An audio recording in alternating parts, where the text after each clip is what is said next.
Naalala mo ba yung araw ng class picture day? Yung biglang nagkakagulo lahat, nagpapapogi, nagpapaganda, parang may pictorial na artista. At kahit simpleng araw lang yun sa schedule, parang malaking event sa buong section. Usapang Nostalgia Episode 11, Class Picture Day.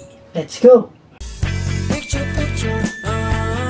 Bago pa magsimula ang klase, may mga naghe-hair iron sa CR. May nagdadala ng suklay. At syempre, may tropang nagdadala ng baby powder. Para daw fresh sa picture. Tapos yung mga lalaki, biglang magtatake ng polo. Kahit di naman nila ginagawa araw-araw. At syempre, may isa dyan, sasabihin, pre, ayusin mo mukha mo ha, baka maganda katabi mo. Pagdating ng photographer, lahat, biglang seryoso. Okay, height arrangement tayo. Eh di yun na yung mga pandak sa harap, tapos yung mga matataas sa likod. Pero lagi may magre-reklamo syempre. Sir, pwede ba ako sa tabi ni crush? Tapos yung mga teacher, todo ayos ng ribbon, ng necktie, para daw presentable. Pero deep inside, alam natin, gusto lang nila maganda yung class picture kasi ipapaskill sa faculty.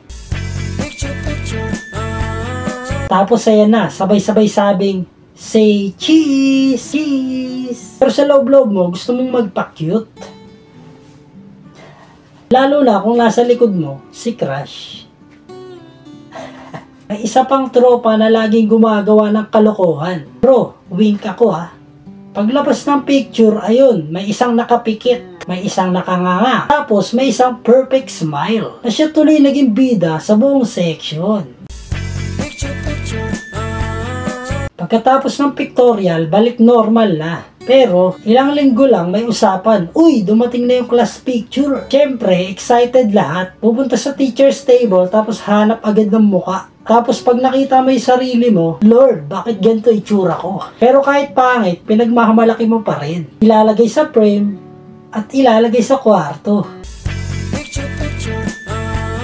Ngayon, pag tinitignan mo yung lumang class picture, napapangiti ka na lang. Iba yung feeling. Lahat kayo, andyan pa. Walang cellphone, walang filter, pero totoo ang ngiti. At yung mga kaklase mo noon, may kanya-kanya ng buhay ngayon. May nagtatrabaho na, may pamilya na. Pero pag nakita mo yung picture, umabalik yung ingay ng classroom, yung amoy ng chok, at yung saya ng kabataan.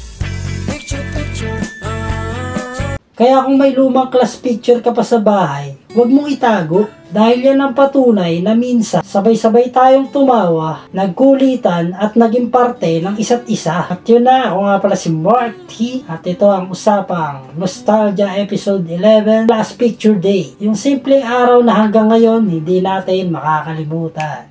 Yeah. Like, comment, and subscribe. 100,000 subscribers, sabutin natin yan, manifesting. Yun, Mark T. Peace. Sabay-sabay tayong kumilos, sabay-sabay tayong yaman. Peace. Yeah! Kahit simpleng araw lang yun sa schedule, parang malaking event sa Whoops! Pero deep inside, alam natin, gusto lang nila Whoops! Pero sa loob-loob mo, gusto mo Whoops! Gusto mong magpa-cute.